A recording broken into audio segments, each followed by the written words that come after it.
Yo, what's going on, everybody? Welcome to the yet to be named Monday Night Live show with normally when it's myself and Travis.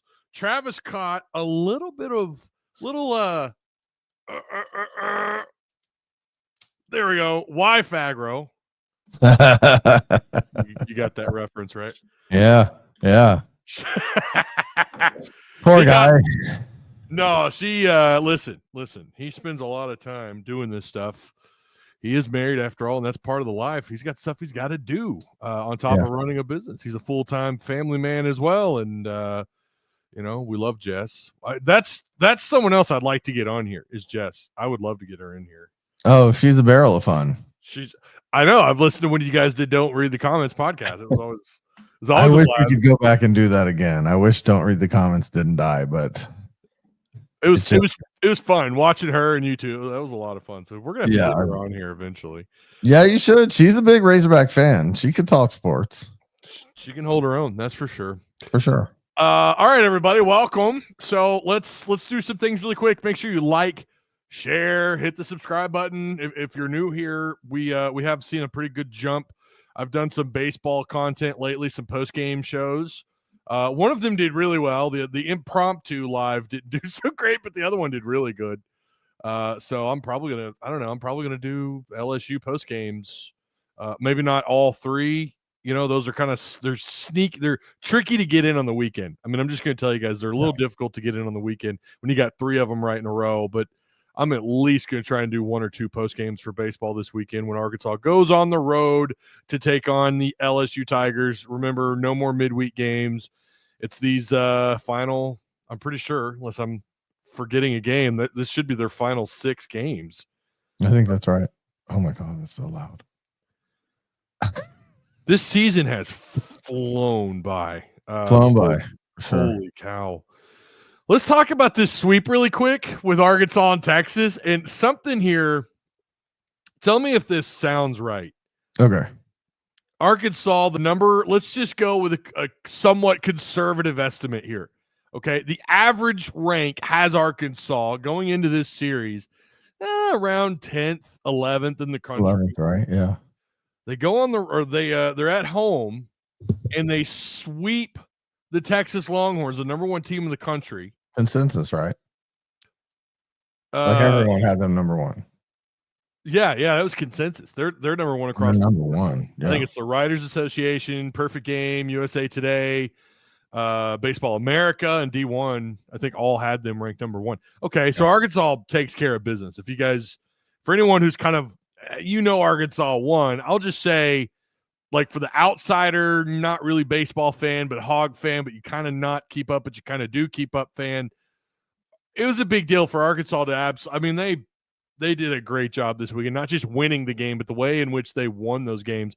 I would say game 2, it felt like Arkansas left, 10 runs on base. I don't know how many runners they stranded. I want to say it was double digits in game 2. And maybe it was game 3. Game 2 or game 3, they stranded a lot of guys on base. It felt like they could have added up some more runs this weekend. They take care of business. Texas doesn't fall on D1baseball.com. At all. They don't fall. No, number 1. That's insane to me. That is the disrespect of Arkansas. Basically, you're saying it was a fluke series. Well, that's one way of looking at it. I mean, you're saying that's a fluke series. Yeah. The other way of looking at it, and I was having this conversation with someone in Discord and DMs who was irate about this, but he kind of said, you know what, actually thinking about it, maybe this is respect to Arkansas because of how good they are and how difficult it is to go into Baum Stadium and win there. Arkansas's done really well at home for the most part. Maybe that's what this is. This is just a tip of the cap to Arkansas on how difficult it is to win inside Baum and in Fayetteville against the Razorbacks. No, I disagree completely. You disagree? If you want to respect Arkansas, you put them in the top 5. Yeah, D1 put Arkansas at 7th. Yeah, I'm sorry, but you put them in the top 5 if you want to respect them. You don't leave Texas at number 1. But leaving Texas at number 1 says that series didn't mean anything to them. Clearly the 9-0, 6-1 games, Texas heart wasn't in it because they just didn't care. No. Yeah. I'm sorry, I disagree. That's complete disrespect. Okay. I could see it both ways. I think you're probably right. I think if D1 baseball is going to leave them at number 1, which I think I saw that correctly, then and they had Arkansas somewhere around the top 10 going into that series. Let's just whatever, it doesn't matter at the end of the day. To only then move them up to 7th place while keeping Texas at number 1. Right. That's the angle I think I agree with you on. Like, okay, then put Arkansas in the top 5. Minimum. Put them in the top 5.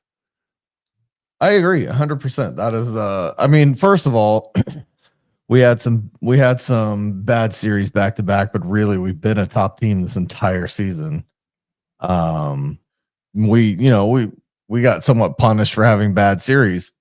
So Texas should get a little punishment here, I think, but Arkansas should receive more if Texas is going to receive nothing. Mm-hmm. Just my opinion, I guess. Yeah. So here's and I saw this earlier. Someone posted this, and I did read this actually. This is from Kerper, who shared that this is D1's reason. I think this is D1. Yeah, D1's reasoning behind keeping Texas at number 1. I was going to read this actually. I have it on another. Read it. Let's hear it. Texas remains number 1 in the there it is. D1 baseball top 25, despite getting swept on the road at Arkansas. This was the first losing weekend of the season for the Longhorns, who still lead the SEC by 2 games over the Razorbacks and by 4 games over third place Georgia and LSU. Texas's consistency over the first 11 weeks of the season earned it a pass for a rough week 12 on the road, particularly since the 2 teams right behind Texas in last week's rankings both lost their series. I don't have a problem with them staying at number 1, but then I think they should have given Arkansas a little bit more of a bump. 100%. You bounce Arkansas or you bring Texas down. I don't care which one, but that should have happened. Yeah. So, especially we're second in the SEC behind Texas, and we just beat them. Yeah. There's always love for Texas. It's one of those schools. It doesn't matter the sport. They get the love. Arkansas doesn't get that kind of love. It doesn't matter the sport or the performance historically. Yeah. We had great basketball teams for years. We never got the love. That is a fact. We have great baseball teams for years. We never get the love. That team in the late 80s and the 90s, I don't know. It's been a while, but I don't want to be that fan. I try to be a realistic person, but the fact is Arkansas is a school that they look at and they're just like, no. I don't care how good they've been. No respect. So do you buy into the fact there's the conspiracy theory, especially in Tusk Talk Discord, is that when the Arkansas Razorbacks get a commitment from football or basketball, mostly football, that player then drops in ranking. Do you buy into that? Yes, I've seen that. Not recently, because unfortunately this has been quite a year for me, and I haven't paid attention to recruiting as much as I wish I had this year. And I know we're going to talk some of that in a little bit, and I hope I have something intelligent to say here. But the fact is, I've seen it over the years. I've definitely seen the guys 4-star, 5-star guy commits to Arkansas 3-star. He obviously wasn't as good as we thought because he committed to Arkansas of all places. Yeah, that's happened. So it's happened. And to be fair, I have kept up with recruiting, and I do sometimes keep up with other teams. It does happen to other teams. I will admit, I've kind of been on the other side of this argument with the whole conspiracy theory with the media having something against Arkansas, simply because I have seen other players at some similar schools like Ole Miss, Mississippi State, Oklahoma State, where they'll get a guy, he's a highly rated 3-star. It looks like he's going to get a bump to a 4-star. Then they commit, and then that player drops. I have seen that. Yeah. The problem is not that happens here and happens at other schools. The problem is that at Arkansas, it never goes the other way. You never see a 3-star who comes to Arkansas and then boom, well, he was a 5-star after all. You're not wrong about that. It does seem like more guys that commit early to Arkansas. You don't see that huge jump often. Now, basketball, it's different. I think basketball, because this state has actually produced some pretty good talent over the years, especially the last 10, 15 years or so. You do see those guys who commit to Arkansas early or whatever. You do see them kind of climb a little bit. You'll see guys do that even after they commit or before they commit to Arkansas. But there's been several times where, and I agree, where Arkansas, it just seems like the benefit of the doubt is given to teams like Texas. like Florida, Ohio State. Oh, I don't know that Yes. I want to put Florida in the same category if we're talking football right now, but historically Florida, though. Historically Florida, yeah. Florida for sure. Yeah.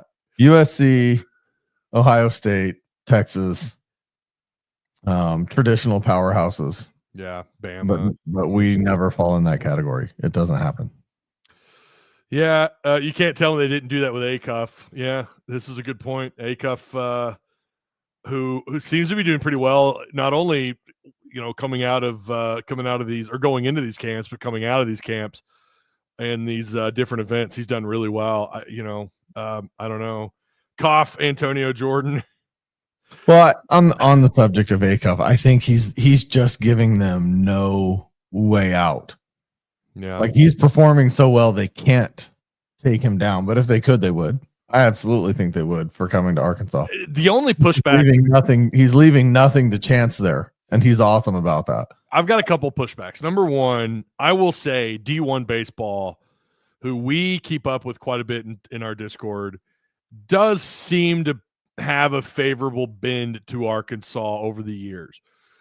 Kendall Rogers, who runs that site, I think he's come to games here several times. He's been pretty vocal about just how beautiful Baum is in the area in Fayetteville. Now, I don't know that necessarily means he's biased in his ranking. He's not the only guy there doing the ranking, but it does seem like D1 has been pretty biased to Arkansas over the years. This year, maybe they're taking, they ranked Arkansas number 1, and look what happened. Arkansas dropped the next couple of series. So it's like, maybe they're kind of like, well, we learned our lesson. We're just going to have to play it easy on Arkansas. But I'll tell you the site that did kind of shock me here.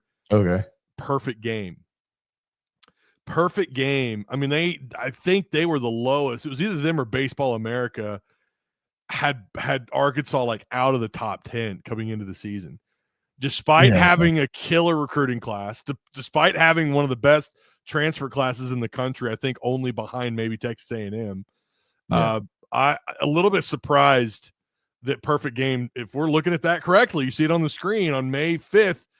Oh shit, I forgot my beer. I was going to drink a Modelo here for Cinco de Mayo, but they've got them at second. D1 is the most surprising of these, I think, and the Writers Association has Arkansas at number 1. So, yeah, there you have it. I mean, you beat number 1. Maybe you should be number 1. Isn't that kind of how it goes, right? To be the best, you got to beat the best, right? And once you beat the best, what are you supposed to be? The best. It's supposed to be I'm with it. They're going to find out a lot on the road at LSU next weekend. Yeah. They have not lost a series. They don't lose often in Baton Rouge this year. Arkansas has been pretty good, though, about handing out some firsts for some teams. They shredded Texas. I mean, they hit the hell out of the ball. Yeah. And Texas is one of the top, I think they were top 2 in team ERA in the country. Yeah. What did we end up putting on them this weekend? 28 runs? 30 runs? It was let's see, it was 9-0 in game 1. 9-0, and then 6-1. 6-1, and then 13. I'm not doing 13-8. Yeah, so 28 runs this weekend. 28 runs while giving up only 9. Yeah. Through 3 games. To the number 1 team. To the number 1 team. I think we should be ranked 15th at best. Did you say they should be ranked 15th best? Yeah. I said us. Yeah. No, I'm being sarcastic. Drop Arkansas out of the top 10. They don't deserve out of the top 10. They don't earn it. That game against Missouri State was canceled. No good. It's not fair. They were at home. Man. The run rules too this year. Think about like where Arkansas is statistically everywhere on offense in baseball here. Yeah. They're top in nearly every category for a P3 team. Right. P3, they're top in every category on offense outside of like bases stolen. Like it's insane. They are so good on both sides, pitching, fielding, and then on offense, slugging percentage, getting on base, batting average. It's easily the most talented team since I've been watching baseball. Same. Easily. I mean, it's not close. There's not another team that I'm like, well, maybe. No, this is easily the most talented team. I don't know what they're looking like. I can't do a forecast for next year. This isn't like, well, hell, no sport. You can't do that for any college sport anymore because of the portal. But I don't know what the forecast looks like for next year. But this feels like Dave Enhorn's absolute best shot to win it all. Agreed. Like, when was the last time he had this much balance? And it's not just like, you're top 25 in both categories. No, you're top 5, top 10 in every category. Everything. Top 2 in the conference in nearly every category. Again, outside of a few of the others. There's a lot of stats. We know how analytical baseball is. Yeah. Is there another sport with as many stats as baseball? It almost gets ridiculous. Basketball's getting up there. Like, basketball's getting up there, and football, like, the more analytical. I think since the internet, since the internet, and since it's the spawn of social media, it is every sport is becoming so much more analytical. There's more science into it. I love some of that, but at the end of the day, you just got to get it done on the field or the court. Yeah. For sure. You could throw those numbers and analytics to the side when the lights come on. That's all that matters. But baseball, considering Arkansas is at the top in so many categories, the talent they have,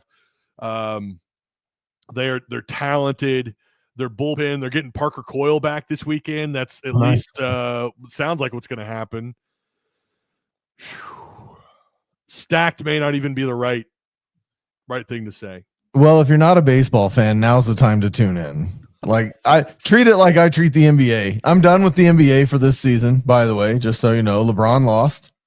But literally, that's the only reason I watch. I watch for the playoffs, and I just watch for LeBron to exit the playoffs, and then I'm done with the NBA. I could care less. Yeah. Now's the time to take on the Razorback baseball team. Like, 6 games left in the season, and then you're going into the tournament. So now's the time to get excited about it and really, jump on the bandwagon if you haven't.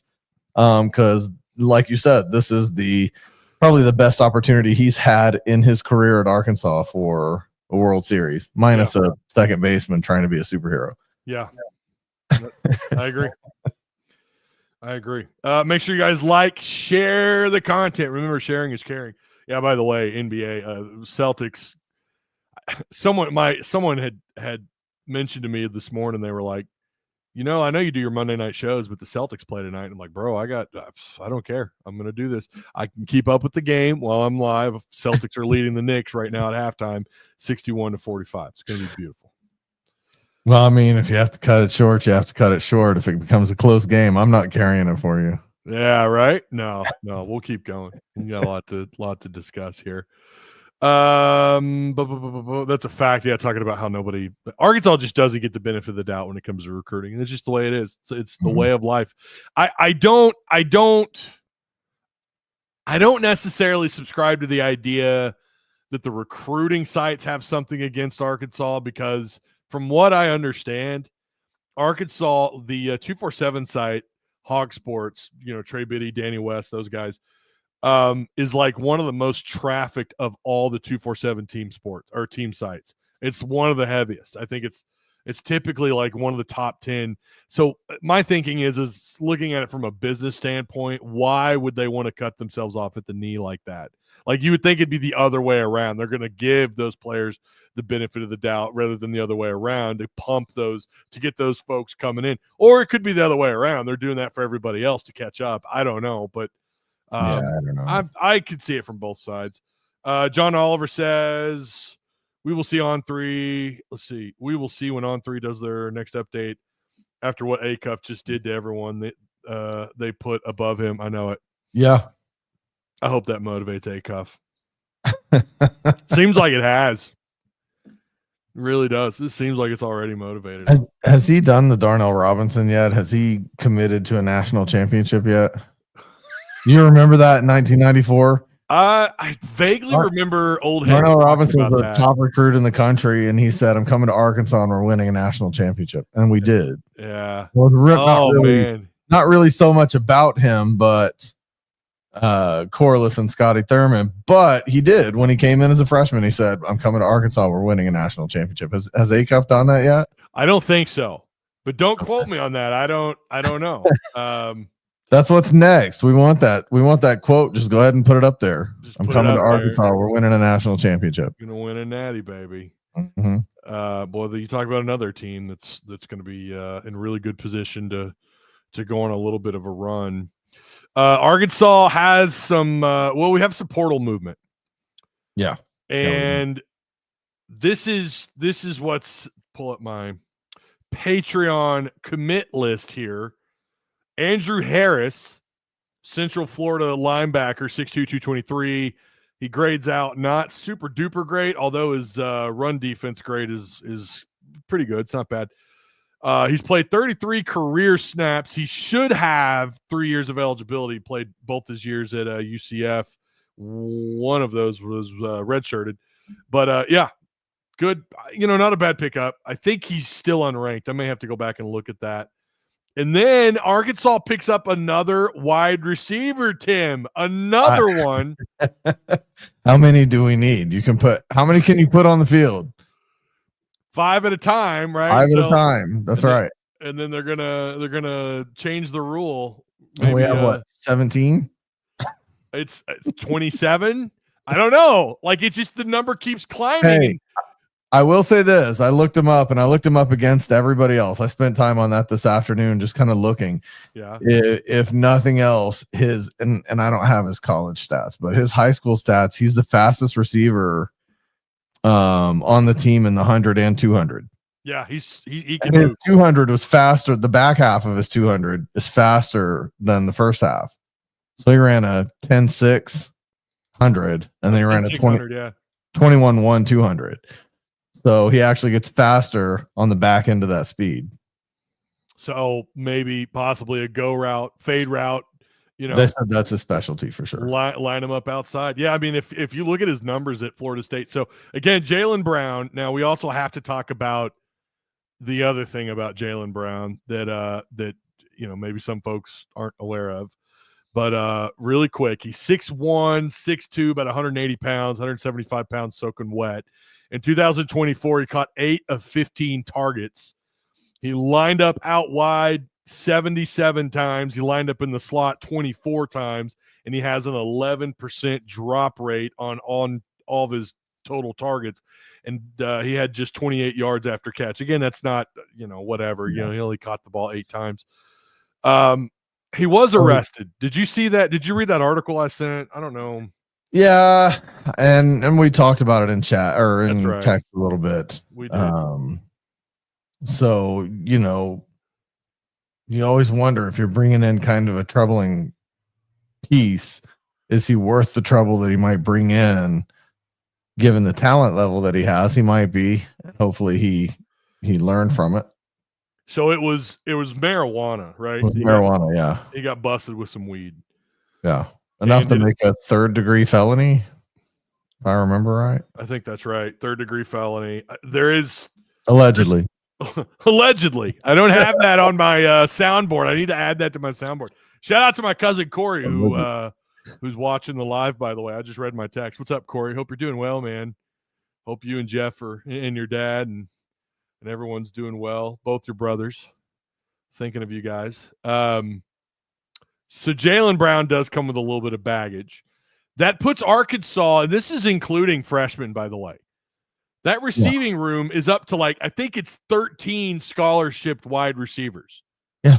And it might be 14 if I'm missing somebody. And I know they're waiting on the kid that committed along with Madden Iamaliava Brown, the other Brown, who committed and signed, did not show up for spring camp, but that wasn't shocking. Apparently that was they already knew that was going to be a thing. He's still slated to be here for summer camp. Now, what I had heard, and this was going to be a Patreon video, but I'll just say it out loud. From what I understand, he's supposed to be here during the summer. Now, this person I trust with what info they do give me. Not that they're always on the mark, but from what I understand, what he says, he's supposed to be here during summer camp.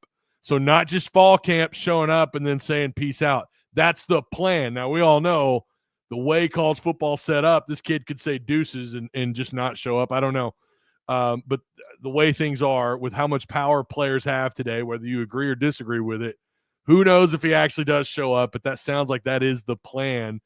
Now, that's also information I was given around the time that Madden Iamaliava had hit the portal. So that is also semi kind of old information.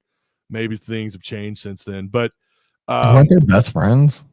They're boys. They played together, and we know that, of course, Madden Iamaliava had to sit out his senior year because he was trying to transfer schools. Yeah. So, yeah, that was another shock or another surprise, a late commit, just like Madni Maliava was, and it was apparently kills it in 7-on-7 camp. Like he's uncoverable from what I understand. So, I'd like to get him here, but at the same time, you're not going to cry a river, Tim. No one's going to be mad when your 17th receiver isn't here. No, for sure. For sure they're not. I mean, but if he's uncoverable, maybe you find a way. Maybe you find a way to break him off. Yeah. And say, see ya, I'm gonna leave you, but maybe you can keep Brown here. I don't know. Madden, I'm gonna leave you. Yeah. Yeah. The I'm gonna leave you brothers. Do you think is the receiver room in trouble? Like, are you seeing this as oh man, we're in some trouble here? They keep going after more receivers. Well, so you talked about the spring that nobody really stood out, if I remember right. And I haven't been here in a couple of weeks. People are probably like, who is this guy? I don't remember him being on this show. It's the one and only Tim Neal, baby. I mean, it's true. But it seems like you said nobody really stood out in spring camp, right? Well, Omega Blake came along late. Towards the end, the deal is they're still trying to find someone who's gonna reach up there and take that spot. Yeah. I mean, as long as someone's available, like, what was his name? I've got him here. I mean, as long as someone's available, like the guy that we signed, Jaylen Brown, with his speed, maybe you go ahead and go for it. And you say, you know what? Nobody's really stepped up and taking control. And there's a guy out there. We might as well take a shot on him because we've got to find that guy before the fall. Yeah, that's fair. So as long as talent's available, you might as well try. The concern is always that, well, they're coming in the fall or summer. They'll check in July and they'll do their quote unquote what used to be voluntary workouts. They'll show up, and that's really where it starts. Of course, there can't be any contact. Now, I don't know if that rule's changed, but coaches are not supposed to have contact with the players. But from what I understand, and maybe I have this information wrong, they do. Like the strength conditioning coaches obviously work with the players, and then they also get to watch film. If I heard that right, that might be a good question for, I don't know, someone. Maybe I'll get Courtney Mims would know, or Mason Choate or somebody. But see, I was promised if I showed up tonight that Courtney Mims would be on the show, so I'm disappointed. So she could fill us in on some information, right? Yeah, no, she of can't. course. Her schedule's crazy. Monday nights are definitely no-go. And of course that's when we do these lives. But yeah, so I don't know if like it is important to get him here during summer. I'm always just like, my thing with high school prospects is they need to be here during the spring. And the same thing for portal prospects. But what are you going to do? They hopped in the spring portal, which happens after the end of spring camp. So, you think high school prospects should be here in the spring? Yes, absolutely. Every time. 100,000%. Graduate early, be here in the spring. Graduate early, get here in the spring, especially with the transfer portal and how wide open it is if you want to go somewhere. And, unfortunately, though, it may not matter at the end of the day because they can just hit the portal whenever and go somewhere else. But if you really want to play for a coach, if you want to be in an offense that you think you fit in, well, you need to get there. When the vast majority of those transfer prospects are there, you need to get there in the spring. You need to absorb that life, college life, the life of living on campus and all that. You need to absorb all that, get it in, understand the camaraderie. You build those relationships in the spring. That's when it all starts. That's really when the 25 season started, is when spring camp opened.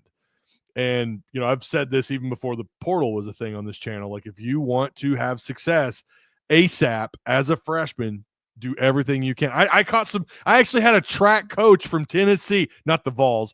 He's a high school track coach that got on to me for saying that in my comments a couple of years ago for saying that. He was like, well, because I was talking about Isaiah Centennia. I said, Centennia, if your future's football, man. I mean, I know you come from track DNA, and Arkansas is a track school, as was Oregon.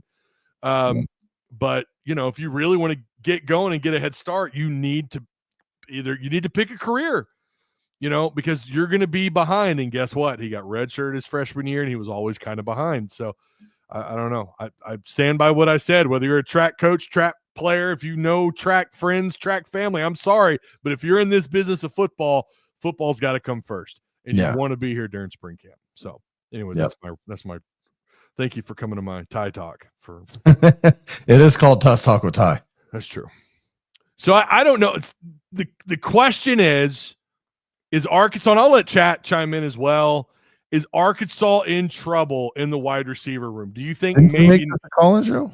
This is going to be a call-in show. I was just about to say that, actually. If you guys want to call in, share the link here. If anyone wants to give us their 2 cents, feel free. Call in, man. Tell us what you think. We got more receivers. Oh, my God.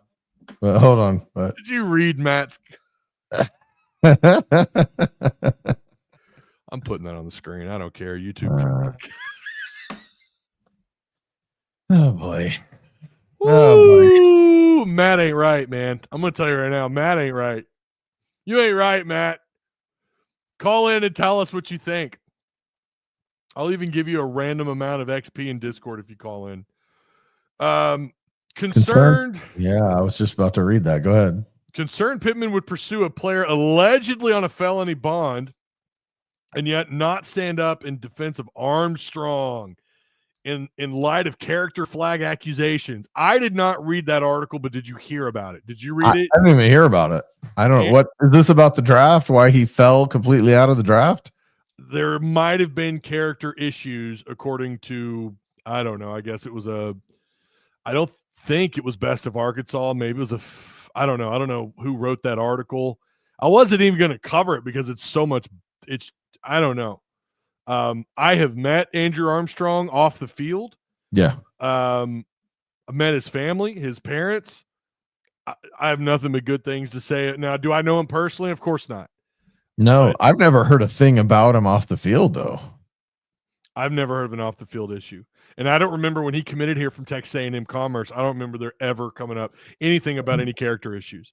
Mm-mm. So that's wild to publish that. If you know, and again, I could always just Google it, I guess, but because now I am kind of considering the bar fights and the drunk driving and all the different things we've seen over the years, it's kind of weird that you would have character issues with a guy who's never hit the news.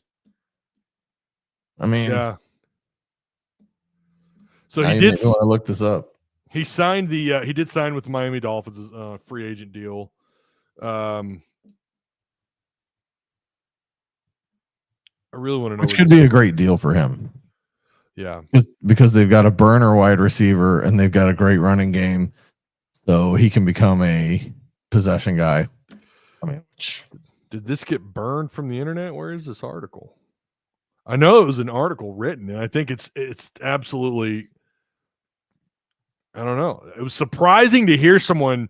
It was posted in our Discord. Again, Mac, if you're in Discord, if you know where that article is, feel free to tag me, or anybody.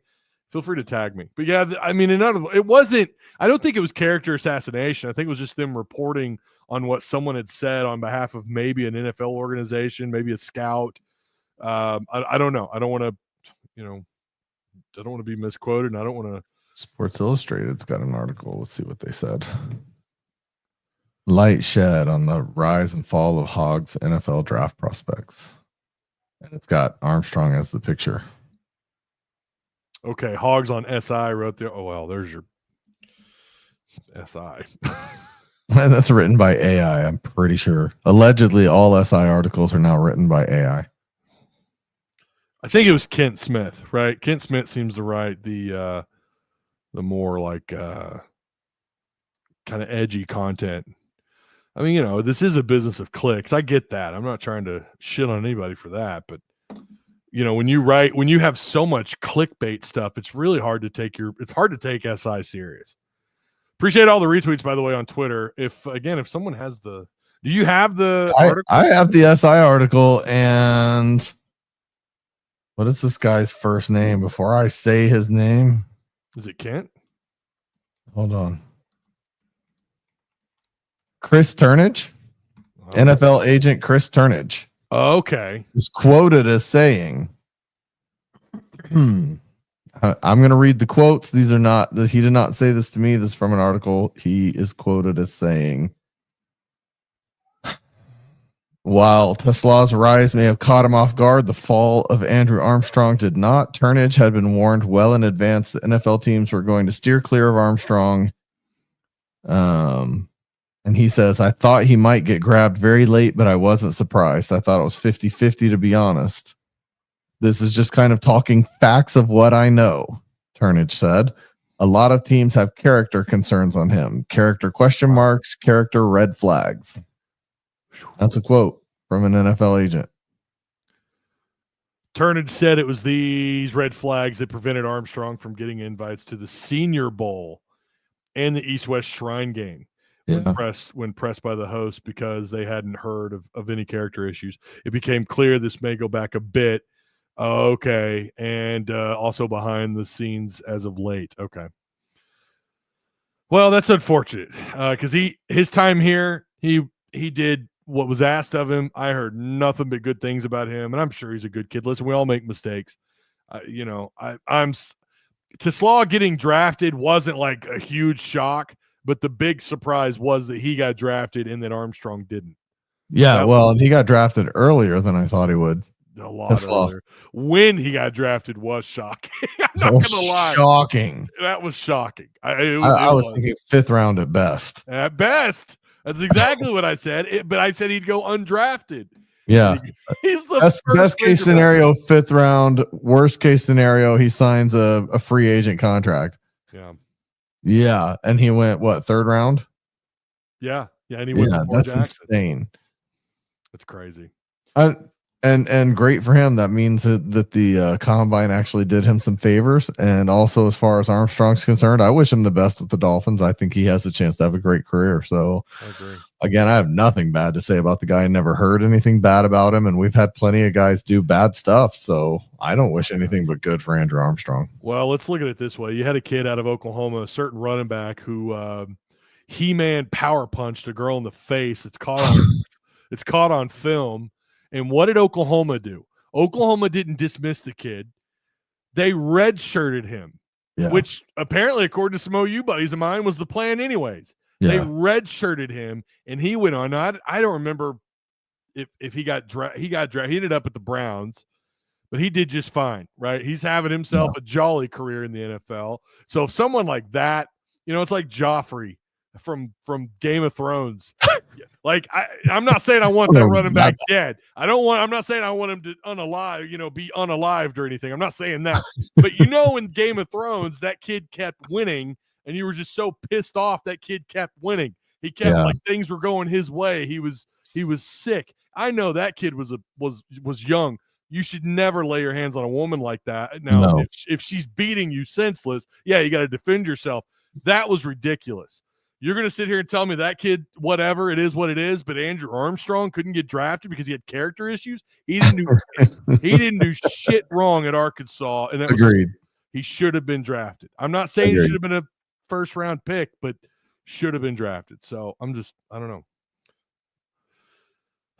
Appreciate everyone for being here. Again, make sure you like, share, and subscribe. We hadn't planned on talking about Andrew Armstrong, but I'm glad we brought that up. I'm glad that came up. Here's my reply on the wide receiver room really quick to sum that up. I don't think I missed last week when we talked about this. I completely forgot. And I'd said this on the live stream with Travis. I don't recall Petrino having such a thick receiver room. And he actually did. I went back and I looked at that roster and it stuck out at me. And I forgot some of the names. He actually was pretty well. He was pretty, THICC in the wide receiver room. They were pretty thick. All right. They had some cake in the wide receiver room. I don't know if it was this thick. And I don't know. This does seem like, I don't want to say they're panicking, but it does seem like they are still looking, like you mentioned earlier in the show, that they are still kind of looking for that guy. I don't know that you're going to get that guy out of the spring portal or not. Let's not act like they haven't had success in the spring portal, because they absolutely have. I actually think they've done pretty good in the spring portal, to be honest. Don't ask me all, but so far I think they've done really well. And if this is it, I was tagged today in Patreon Discord, my thoughts on this class. As far as the class, I do think they laid it on really thick with the wide receivers. I do think it's thick. It's like, I feel like they could have used that for some more defensive backs However, they still did a pretty good job of kind of going after some surface level help in the secondary. Now, here's what I will say. Pittman just said this the last time he talked to the media. If it wasn't the last time, it was the time before last. But he said, I quote, "We need some help in the secondary, and we need some help on the defensive line a little bit. That would be the top priority." Those were Pittman's words. And instead, they're going out and they're getting more receivers. Since he said that, I'm pretty sure they had 2 receivers commit. So, and none of them are two ways. I mean, they're not a guy who played both, and maybe he could end up playing corner. Right. Yeah. Yeah. Jaylen Brown is obviously going to be a wide receiver here, right? Yeah. I mean, the other kid they picked up, Andy Jean out of Pitt. Yeah. Also, definitely a wide receiver. Yeah. So, yeah, I don't know. Again, I don't know if they're desperate in the receiver room. I kind of wonder if they're just finding bodies, and maybe they think one of these guys is going to show up in summer and fall camp and turn heads. I don't know. But as far as the question that I got earlier today, and that's not the only one. I've been DM'd twice since 2 days ago about this portal class. I will have a Patreon video first, which will only be a couple minutes long, because that's what they limit. That's what they're limiting me at on Patreon. I don't know why I can't make a longer video, which sucks because I got to rush to get to the point, and I got to leave stuff out and a lot of jump cuts. But I do also plan on making a edited version on just this transfer class alone, just kind of my thoughts on it. It's a lot of movement, without a doubt, a ton of movement, both coming in and leaving. But you have anything else to add to that? What are, really quick, since it does look like Arkansas has they're done with the portal for the most part. How would you grade this transfer class? I mean, it's really hard for me to say right at the moment. It doesn't look like they addressed all of the needs quite as well as I think they probably should have. They did get 5 defensive backs in total. I was just looking at it because I knew you were going to ask that question. My question remains exactly the same as it is every year. What's the offensive line going to do? I'm just flipping through this. At the end of the day, it all starts and ends at the line, offensive and defensive. And I'm not sold on the offensive line at this point. So it's hard to say that the class addressed the needs that they needed to address. But I guess if you can throw the ball fast enough to a bunch of wide receivers who can get down the field fast enough, maybe, maybe it's probably honestly a C plus, if you want my opinion. We're 31st. We're 31st ranked in the nation, and I would say C plus. Yeah, they did pick up a high school commit too, by the way, really quick. Javion Martin, tight end, 6'4", 245, 3-star.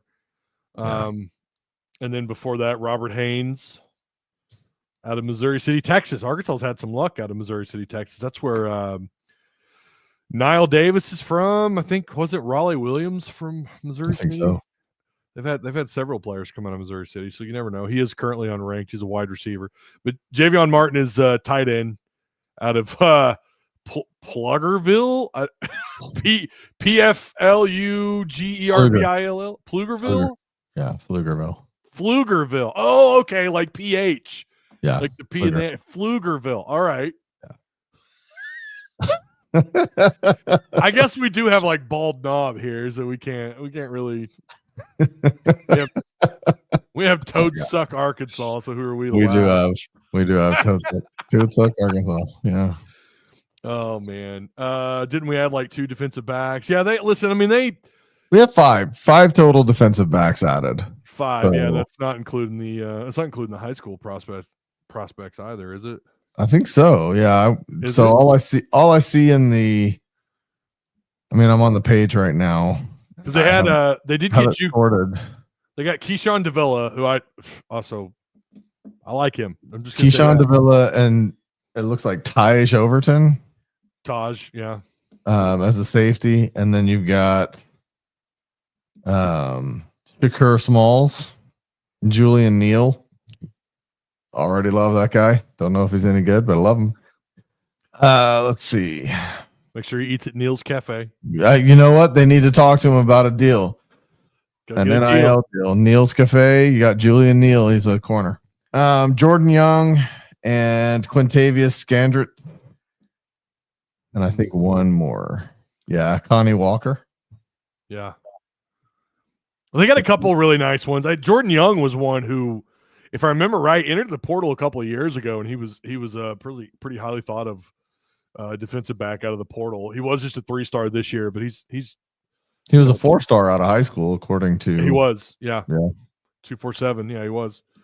And Julian Neal, by the way, is a 4-star in the transfer portal. So, yeah. There you have it. Ty, I have a question. Is Jace Brown wide receiver? Yeah, so we just talked about that a minute ago, C-Love.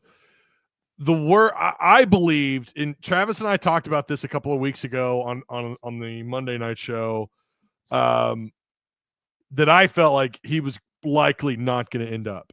From what I understand, and this was, and I say this was actually after. This is like a week after Madni Amaliava had hit the portal. So I was wrong. It was after Madni Amaliava, about a week later. From what I had understood was that the plan was still that he was going to come. He was going to be here during the summer camp. I don't know. I still, despite that information, and that's not from like it's not someone who I used to call like a 3 horseman. I used to have 3 horsemen, or it was really 4 horsemen of really good information, and this is not one of those people, but he has kind of handed out some pretty good intel over the years, but he's not always right. He's not batting 1,000, that's for sure.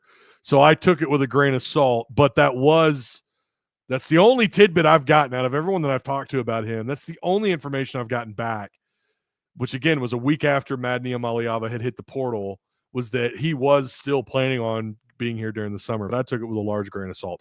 I still don't think that he does. Go ahead. Sorry. I was just going to say, I don't think he ends up here. I think he goes to UCLA or he stays out west somewhere would be my guess. So all I was going to say is maybe that's why they sign another receiver, because they're not sure if he's going to be here or not. Yeah. Well, not that you need 12 instead of 13, but right. Yeah. Maybe. They're still waiting on Jordan Anthony as well. They don't, I guess, the way Pittman talked about him last time, it kind of felt like he was going to return for football, but he is crushing it in track. So maybe for him, that is his future. I mean, he's clearly on the college level and in the track world, I think he's a star. At Arkansas and football in that receiver room, he's just going to be another guy. So I don't know. Maybe I'm wrong. Maybe he'll come be a receiver for Arkansas for Petrino. He knows the offense. He knows the system. He played in it here, and he was with Petrino at A&M. So I don't know, but I think they'd be fine if he decided not to. Again, the same thing goes for Jace Brown as well. So, all right, switching to basketball really quick. Arkansas, we know that Theiro, Knox, and Fland, they got their NBA Combine invites, Tim. Yeah. I've listened to a few people talk about it. I've read a little bit about Karter Knox in particular. So he's the one. He's not signed with an agent, so he can come back. He's past the portal timing, so he can't transfer anywhere else. So if he doesn't go, he definitely comes back. And I think for him, he just got better and better all season long. We watched him just improve from November to March. And I think this is him actually testing where he can be. I don't think he's actually going in the draft, but I think this gives him a baseline for next year. And he comes back for a year, has a chance to really show what he's capable of. And then next year he's gone. 100% he's gone. Yeah. If he came back, it would definitely be a 1-year basis, I think. Have you heard this stuff about Boogie Fland? Have you heard this about his the value? Florida trying to give him $5 million allegedly, I think. $7 million. 7 now? Is it 7?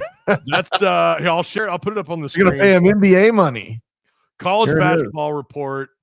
take them with, I mean, they're all right. They've got a hell of a lot of followers, but that doesn't always mean anything. You can buy followers, by the way. If 5-star Arkansas freshman guard Boogie Fland withdraws from the NBA draft and returns to college, he could command up to $7 million from the reigning national champion Florida Gators. Oh, make it stop. $7 million. I mean, he might as well just come back because I don't think he's getting that in the draft. Yeah, go to Florida, bro. Definitely not getting that in the G League. That's Bronny James numbers. Come on. Yeah, Here's what Neil Blackman says. I've actually brought him up here before. He works for Saturday Down South. Obviously, Boogie Fland would be one of the most talented players in the portal if he returns, but industry sources and rival coaches tell me Fland's number isn't anywhere close to $7 million. Told it isn't even half that, which tracks given his current second-round draft projections. Yeah, I think that's right. Yeah. I think that's right. And we talked about this before. When I look at Boogie Fland, the thing is you have to put the right people around him. And he came here with a bunch of really good players, and they didn't fit the roles you need around him. And so he actually made the team worse. And when you took him out and you put Wagner back where he belonged, then the team got better. And I think that's not a reflection on his talent. It's a reflection on the type of team he needs to be on. You have to think something like Allen Iverson. Mutombo was an elite talent, but he wasn't going to take the Sixers to the championship on his own. Derek Coleman was an elite talent, but he wasn't going to take the Sixers to the championship on his own. Allen Iverson needed those kind of role players around him to take the Sixers to the championship. He didn't need a bunch of stars. He didn't need a LeBron James all-star roster. He needed the right role players for him to shine. And I think that's Boogie Fland. He needs the right people around him for him to shine. And that situation wasn't here. And so I don't think I think that his talent is great, but he's got to find exactly the right fit or he's not going to make people better. Does that make sense? It does. I mean, it does. I get the argument, but with what they have, with what Arkansas has, it does seem like, to be honest with you, I'm not up to snuff on Florida's roster for next year. I know they've got quite a bit of turnover, but like everybody does now. But with the core players coming back, with the two studs coming in from high school, it kind of feels like this would still be the best fit for him. I mean, no, you don't think so? No, even with Wagner and think Iverson for a second. Just think Iverson for a second. The guys around him get caught up watching him. You don't want Acuff getting caught up watching him. That's true. You don't want, these guys going, oh, look at what he can do. That's who he is. He's a phenomenal talent, but you don't want your other stars watching him. And that's what happened to us at the beginning of the season. He decided to take over games and guys stood around and said, what's Boogie going to do? And then he got hurt and it took us a minute to go, hey, we're a team of superstars. Yeah. I never felt like he was a freshman point guard. I mean, he was a freshman playing the point.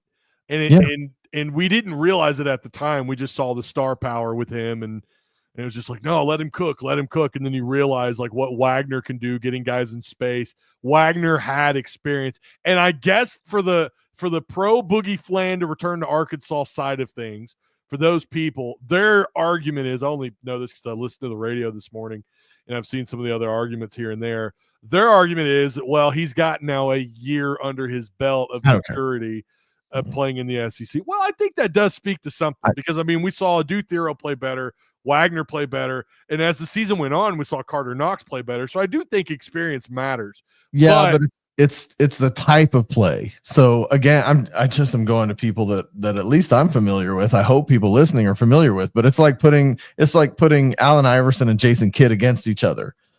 Jason Kidd was a floor leader like Wagner who could get people in the right places and get the ball to them, but also score when he needed to and occasionally hit a three. Yeah. And Allen Iverson was the star who needed role players to support him. And I think that's the difference between the two of them. Bot says he's excited about Acuff, which I get to. Yeah. And I think Wagner's going to provide the best opportunities for Acuff. I think so too. I like Wagner at the point. Whatever they decide to do there, whatever, because it seems like they're going to have 2, possibly 3 really good options at the point guard spot next year. So, and again, I'm not trying to knock Boogie at all. For anybody who would say, "Oh, he's saying Boogie's not any good," no, I'm just saying he's not a fit.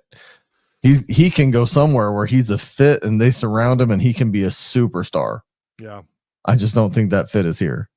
Love Boogie, but I question the 7 million. Yeah, so we kind of went over this, but yeah, exactly. 2 to 3 million sounds about right. Yeah. There have been rumors of some other players who were north of 4 million out of high school, but God only knows what they got. And it's usually, from what we understand, it's usually half that. It's usually half of that total. So, did I see Acuff signed a deal with Reebok? He did. I bet that was worth more than 7 mil.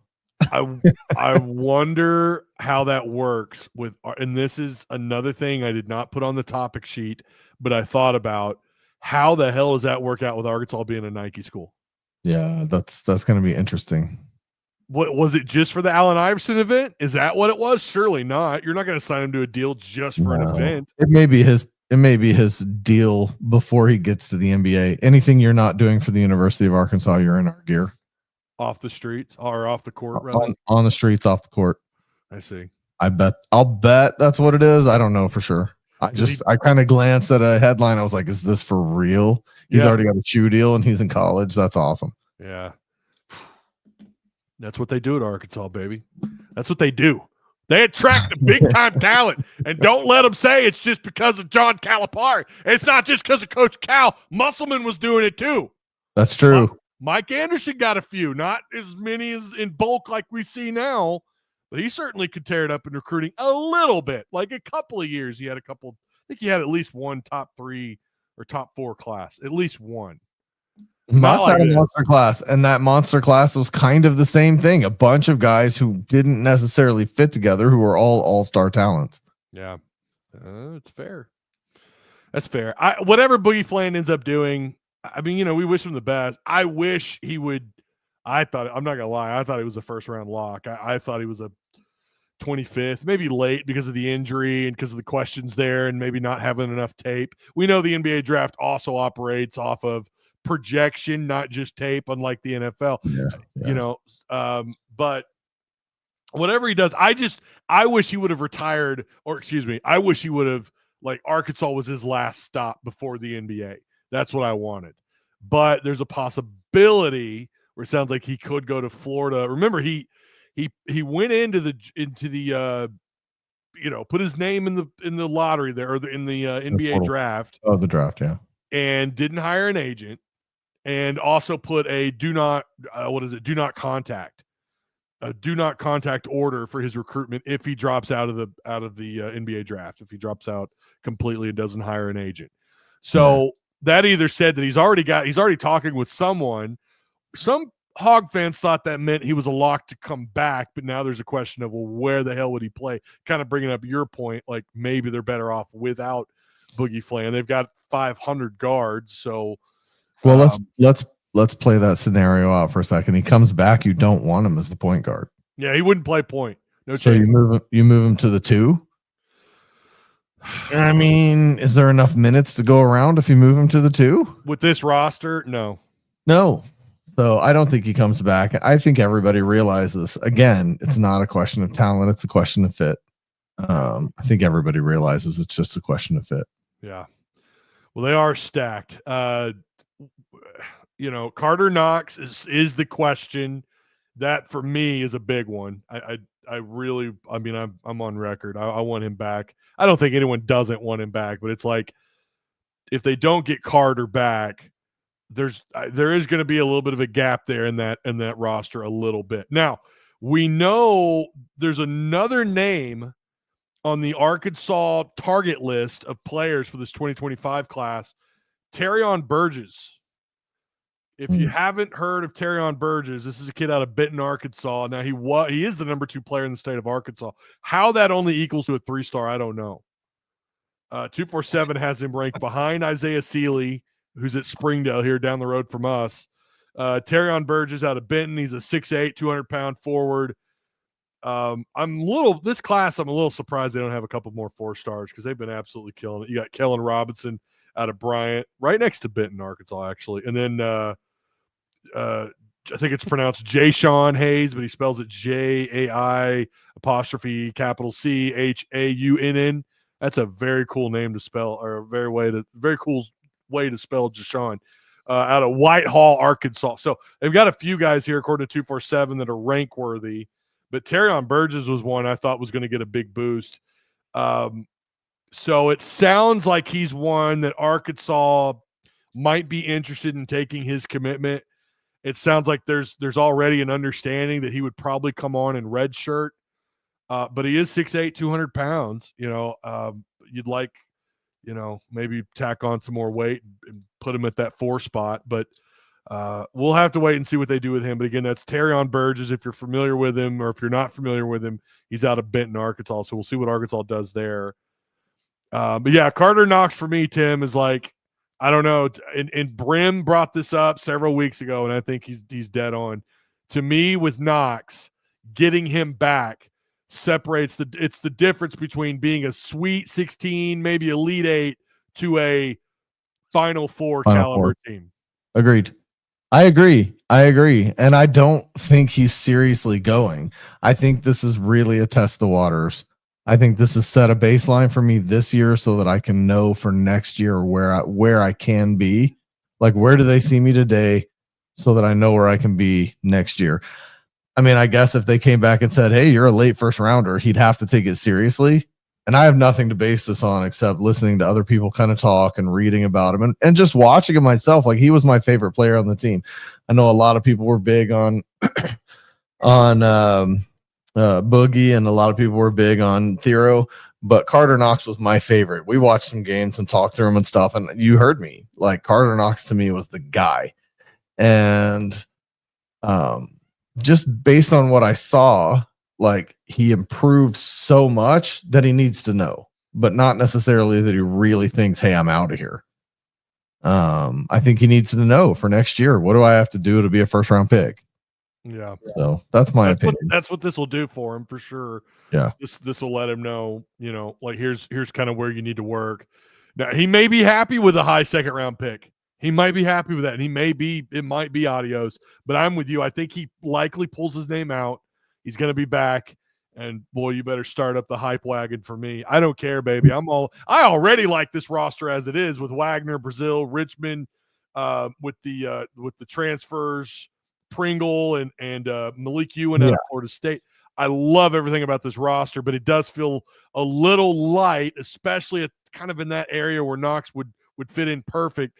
Feels a little like they might need another guy there, and Knox is that guy. He'd be the starter.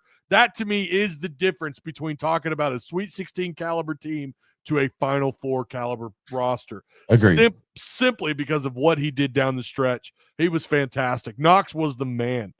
He was such a huge part of that team going on those runs, and was even when he wasn't killing the stat sheet, he was still doing things. He was still a vital piece. So, yeah, 6'6", all that 220, man. Bring it back. Come finish. Come get one more year, Karter, in a Razorback jersey. Mm-hmm. All right. We put the link out. Nobody called in. This is like 4 shows on their own. I think we've only had like 2 callers. But if you guys, I'll throw that link out there one more time. Give you guys a couple of minutes here before if we don't get another caller, we'll probably say good night. But I do want to say shout out to Direct Service Overhead, the Garage Door Company, same day services, quality parts, affordable outcomes. That is, of course, Travis Ford's company, who is usually here with us, but he had some stuff going on. He's going to hang out with the wifey tonight. But 501-244-3667 out of Central Arkansas. Free estimates, quality parts, affordable outcomes. There you go. Travis Ford, Direct Service Overhead. They're awesome. Yes, they are. All right. He's a good dude for letting me stand in for him tonight. Stand in. This is the thing. You're coming back next Monday, Tim. No excuses. All right. I'll see what I can do. I can do. I'm doing my own thing a little bit. So been trying to be as popular as you, Ty. I haven't quite got there yet. I wouldn't. I want to walk down the street and people be like, that's Ty. Well, I'm hard to miss, Tim. I mean, that's the thing. When you're a tall, fat Sasquatch, the only thing I don't have there is tall. I got fat Sasquatch. At least hey man, you're hitting the weights, dude. You're killing it. You're crushing That's it. sure. I'm That's over sure. here. I just ate hamburgers for dinner, so I benched 325 the other day. That's for everybody who hasn't seen me in over a month. I've been in the gym every day. I benched 325 the other day. That's one time, but one time's better than 0 times. I could get half that weight up once. Not anymore, man. I do need to hit the gym though. I need to get back at it for sure. Oh my God, he's testing the NBA because if someone wants him first round money, he's gone. If not, he comes back. It has nothing to do with next year. That's exactly what it means. If somebody wants to give him first round money and he doesn't, then it's all about next year. Yeah, you contradicted yourself, but good job. OMG, Tim. OMG. Oh my God. How dare you talk about it on a Razorback show, talking about Karter Knox. Hamburgers on Cinco de Mayo. Those better have been taco burger. No, they weren't. But I am going to drink a Modelo here in a minute. So, yeah. Well, you enjoy that. Yeah. All right. Well, no call-ins again. Boy, we've had like 2 callers in the last 4 weeks. That is surprising. Hey, you guys call in, man. I guess we'll have to say some stuff to make them mad, so they'll call in and yell at us. Well, post games they will certainly call in especially if Arkansas loses. We'll call in and rage. Well, let's follow LSU this weekend, see what happens. Oh, it's going to be fun. Don't forget Arkansas, LSU this weekend, as he just mentioned. That's a big one. This is is this a Thursday, Friday, Saturday again, or is it a Friday, Saturday, Sunday? I can check that real quick. I just had that pulled up. 6:30 Friday. I got it.